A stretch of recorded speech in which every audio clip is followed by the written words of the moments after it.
Okay, so last time we learned about arachnids. Now we're actually going to talk about the insect group.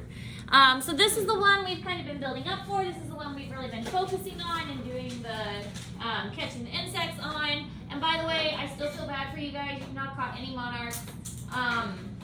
Third hour caught 4 yesterday. What? And 7th hour caught 1. So It's I probably think is it the time of day? early, so I think you need to pull us out of class sometime. I think it is the time of day. I think it's Fifth too hour. cold. And well, I have planned 6th hour, so we could do 6th hour. But anyway, so I think you guys are just unfortunate that it's too early in the morning, and we have seen monarchs. They've just been up higher. So maybe tomorrow. I think it's supposed to be a little warmer tomorrow. We'll see. I'm hoping that we at least catch one because you guys worked hard. Some of you have worked really, really hard to catch these bugs, and That's tricky. some of you really deserve a monarch. So anyway, we will go out and collect bugs tomorrow, and depending on how it goes, it may be our last day as a class collecting them. So remember, we need 15, and we may have we'll kind of play it by ear and see how many we catch tomorrow. What if we don't know how many we have? Then always get more is better. Are they still on the same notes? Like they go together? Yes, this is all still arthropods. I know. I think I look odd. Then you need I want to get like a walk. All right, so we are talking about the hexapod group, which is the insect. So this is the one we've kind of been building up to and been focusing on. Hexa means 6 and poda means leg. So this is the 6-legged organisms. They typically have 3 body parts and 6 legs as an adult. Of course, this is going to be different when they're young. Caterpillars, for instance, do not have 3 body parts. But some of them might. Not all of them, though. I think you're right. Not all of them have 6 legs. But by the time they're adults, they should have the correct parts. The first segment is known as the head. The second is the thorax, and that's where the legs are attached. And the third is the abdomen. So the head contains the mouth parts and not the whole brain. We'll see that with insects, the brain is a little bit different, but it contains part of the brain. And the second set is a lot of muscles because there's a lot of attachment there for the wings to fly and also for the legs to move. And then the third segment is mostly like digestive parts. Many of them will have wings, not all of them, but a lot of them do. And they typically have 2 antennae that are like tactile, used for touching. And sometimes the antennae are used to pick up chemical signals from the air. We'll see that in moths especially. A lot of moths have really big antennae that help them to detect pheromones in the air. Some of them are going to have highly developed eyes, mouth parts, or other sensory organs. So they are starting to get more advanced. And again, this is a very diverse group. This is the one that has all kinds of different things, which is why we can't learn all of them.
materials like the stomach and intestines and things are at.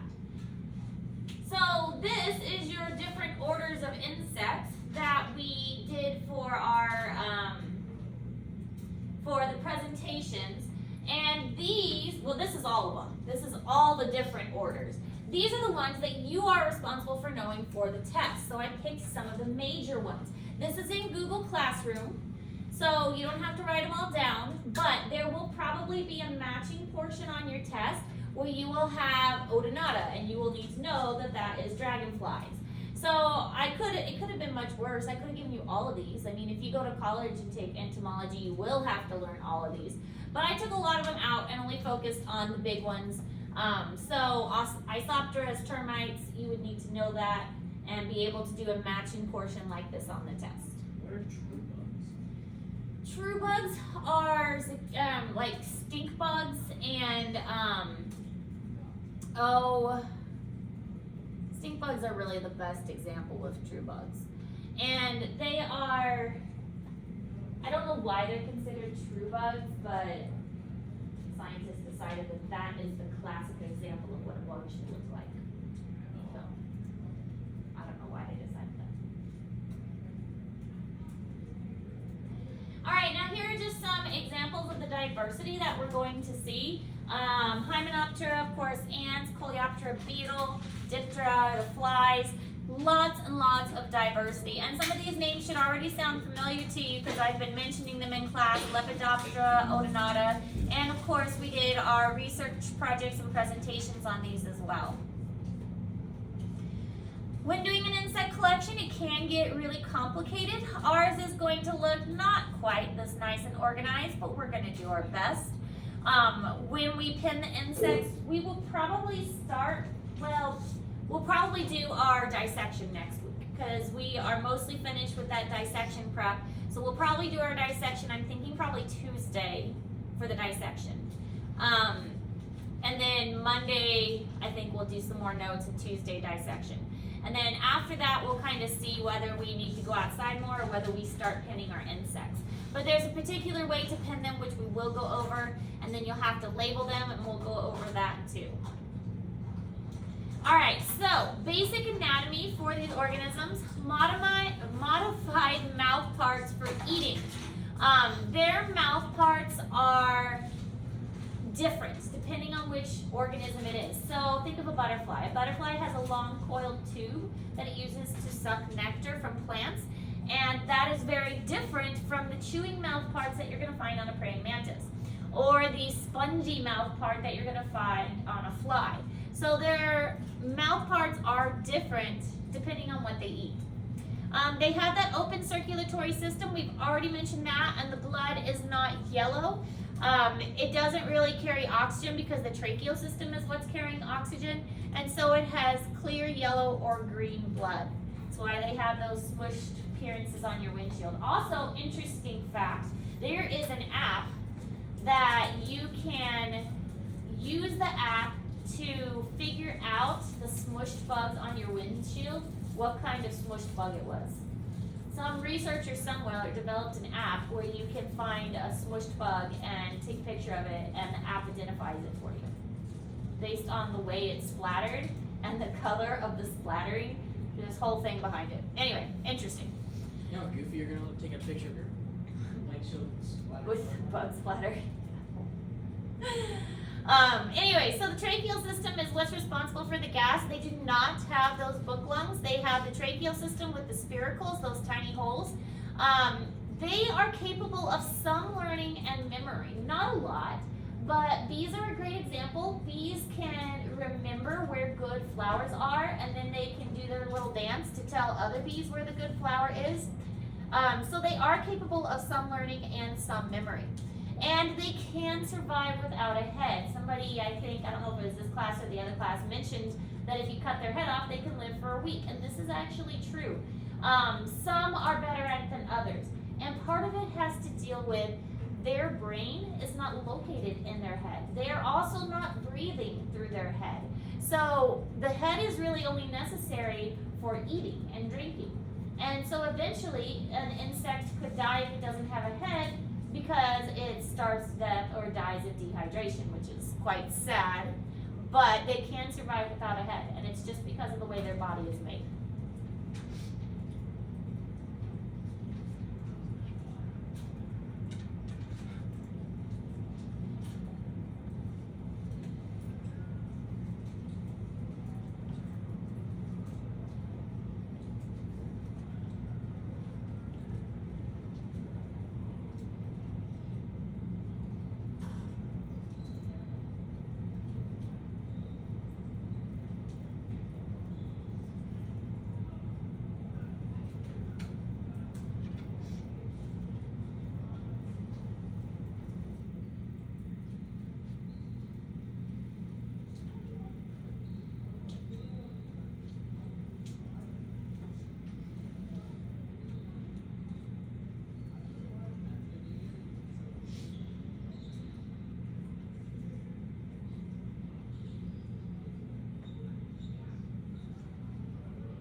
Alright, so this is what they look like on the inside. You can see that they do have a small brain in their head, but actually the important thing is that the yellow nervous system extends all the way down the body. So the brain itself doesn't do a whole lot of processing like our brains do.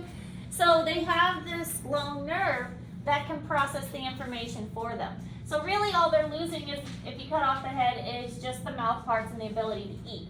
Everything else that they need to survive, their breathing apparatus, their reproduction, everything, their hearts, are all located in the thorax and the abdomen. But they have a digestive system. They do have a crop and what are called Malpighian tubules. These Malpighian tubules are like a digestive gland that help them to digest their food. The crop of their body, I was trying to see if it's labeled on here. It's not, but the crop is, oh, there it is.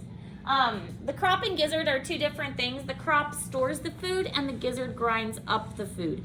So they have you're gonna see a crop and a gizzard in birds as well. So the crop is just a storage, the gizzard is more of a grinding structure.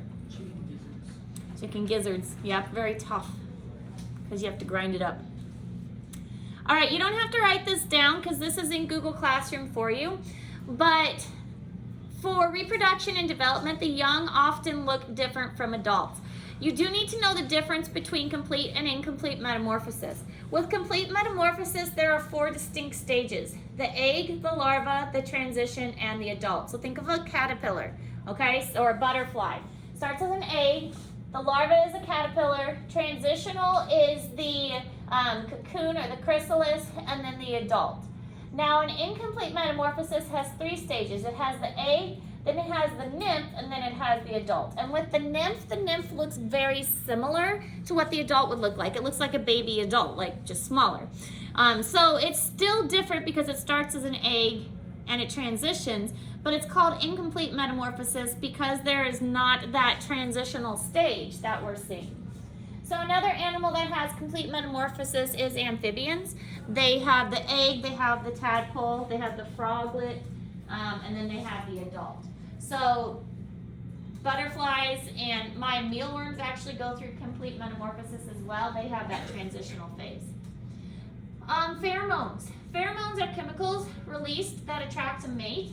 This is common not only in insects, but in the animal kingdom as a whole. A lot of animals will release these pheromones as a way to attract a mate. Moths are a great example of this.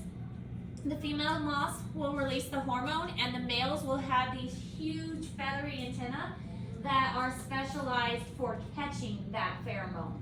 and detecting where it's at so that they can find the female quickly. Alright, so examples of complete versus incomplete metamorphosis. Complete metamorphosis, the egg, the larvae, the pupa, and the adult. And then incomplete, you have the egg, you have the nymph, you have the adult. And you can see that the nymph looks like the adult, only much smaller. There's different nymph stages. There's like N1 and N2 and so on. So the scientists have got it all labeled out. But we're obviously not going to get into it that much. This is an example of a male moth and the crazy antenna that they have. Those feathery antennae are going to help them detect those pheromones that the female moths will have in the air. We mentioned it in the video of the scorpions that we watched, that the female scorpion put off pheromones to attract the mate. So it's not just an insect, lots of other animals do it too. Alright, now this you do need to write down. Other interesting facts, they're really good at camouflaging. Many of them have amazing camouflage. Think of a walking stick, for instance. Camouflages so well, a lot of times you don't even know it's there. Warning coloration, that's why the monarch is that beautiful orange and black color. That orange and black is a warning coloration. The monarch is poisonous. It has a distasteful, when you swallow it, it makes you sick. And so animals come to associate that orange and black, brightly colored appearance with not feeling well. Some animals take it to extreme with their protection methods. The bombardier beetle actually squirts hot chemicals from its abdomen as a defense. So if an animal's trying to attack it, it will squirt it with this hot chemicals that kind of burns and irritates the animal. Eusociality, this is a weird one. Eusociality is the system where you have a queen and you have workers. So you're going to see this in bees, and you're going to see this in ants. Termites are another one that have eusociality, and there is actually a mammal that has eusociality. Does anybody know what that mammal is? It's very strange. I didn't know it until college. So the naked mole rat is a mammal. Have you guys heard of the naked mole rat? Yeah, they're so weird. Naked mole rats actually have eusociality. They're the only mammal that does. They have a queen, and the queen suppresses the other females, so none of the other females can have babies. And she is the only one that reproduces for her group of, I don't know if they call it a colony, but for her group, she's the only one that reproduces. So naked mole rats are the only ones that really exhibit this eusociality besides insects. There are about 4 quadrillion ants, about 1.4 million per person on the planet. Not that you need to know that, just kind of a fun fact. There's a lot of ants.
orchids that have mantis that kind of go with them.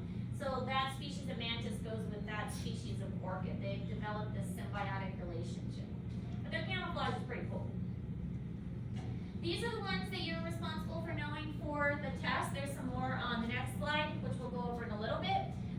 You need to know odonata, and we talked about the difference between damselfly and dragonfly. This is a damselfly. You can see its wings are upward pointing and they don't lay flat, so that's a damselfly. Here's the bombardier beetle squirting out that fun hot acid. This is a type of stink bug, which is from the group Hemiptera. Mantidea, which of course is the praying mantis. Orthoptera is grasshoppers. Isoptera is termites. Homiptera is the cicada.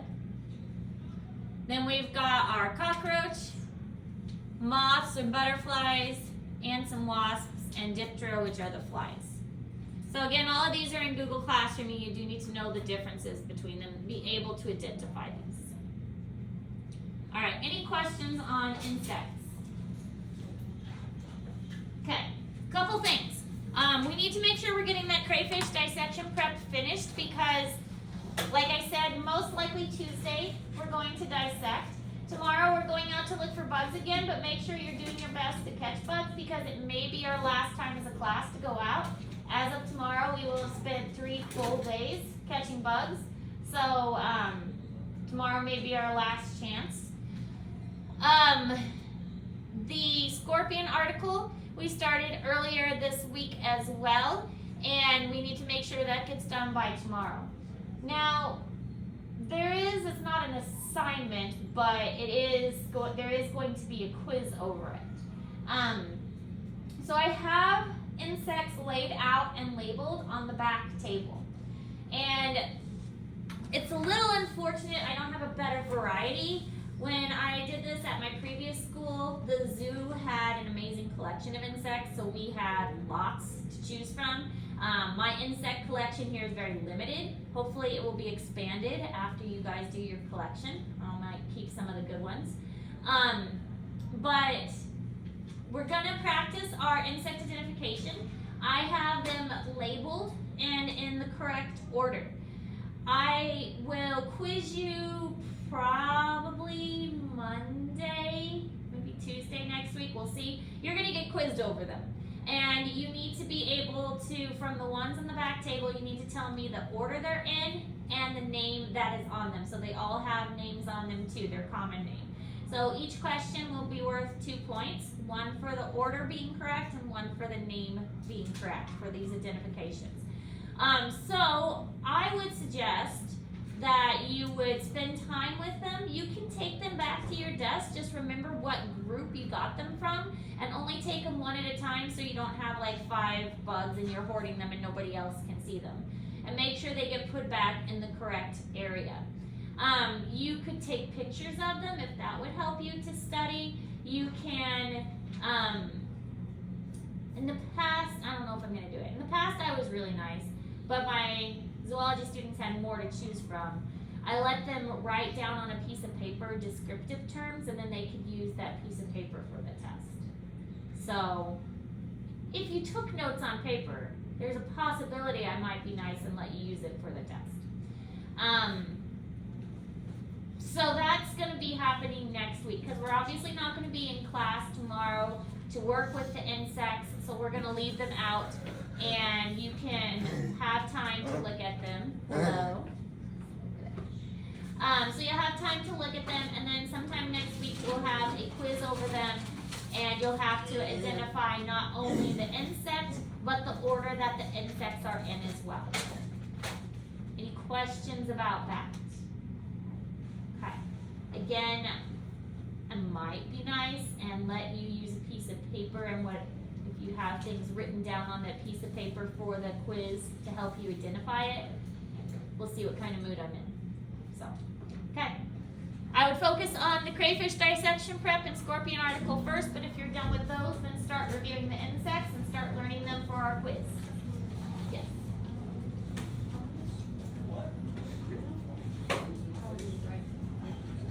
That's okay. Yeah, you can just write it below. Yeah, right at the bottom. some other Say things yes, we're having please. with that, so I'm flexible. Yes. Yes. I just looked at it.